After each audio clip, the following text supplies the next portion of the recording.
பண்ண போகிறோம். அதுக்கு நான் ஒரு கேரட்டு கோஸ் எடுத்து நறுக்கி வச்சுருக்கேன், க்ளீன் பண்ணி வச்சுருக்கேன். அப்புறம் கொஞ்சம் கருவேப்பிலை வச்சுருக்கேன். எண்ணெய் ஊற்றிக்கலாம் 2 ஸ்பூனு. கொஞ்சம் கடுகு போட்டுக்கலாம்,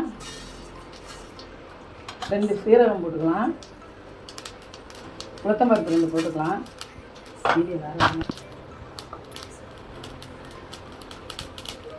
அது கடுகு பொரிஞ்சோடனே கருவேப்பிலை ஒரு பச்சை மிளகாய்.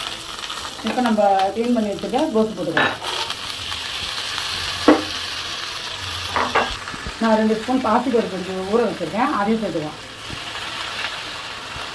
குக்கரில் வச்சு போடக்கூடாது, இந்த மாதிரி 2 ஸ்பூன் ஊற வச்சு போட்டிங்கன்னா இந்த கோஸு பாருங்க வெந்துடும். இது குக்கரில் பண்ணுறது பூட்டு மாதிரி ஆயிரும். இது பொரியல் சேர்த்தது நான் ஊற வச்சு போடுறேன். நீங்களும் அந்த மாதிரி ட்ரை பண்ணி பாருங்கள். நீங்கள் உப்பு சேர்த்துக்கலாம். கலரி விட்டு நம்ம சிம்மில் வச்சு மூடிட்டோம்னா இது ரெடி ஆகிடுமா. இதை மூடி போட்டு மூடி வச்சுருவோம். வதங்கிட்டு கோஸ் பொரியல். இப்போ நான் தேங்காய் போட போகிறேன். தேங்காய் போட்டு நீங்கள் இறக்கிடலாமா. சிம்பிளாக நான் வடசட்டியில் போட மாட்டேன். நான் இன்றைக்கி வடசட்டியில் போட்டேன். நான் குக்கரில் வச்சு ஒரு 2 நிமிஷம் ஒரே ஒரு விசில் வந்தோடனே விசில் எடுத்துகிட்டு நான் தாளிச்சிடுவேன். வேலையும் மிச்சமாக இருக்கும், டேஸ்ட்டாக நல்லா வெந்து இருக்கும். விட இது டேஸ்ட்டாக இருக்கும். அதனால அது வேலைக்கு போகிறவங்க அது கொஞ்சம் ஈஸியாக இருக்கும். நீங்கள் அந்த மெத்தட்லாம் பண்ணலாம்.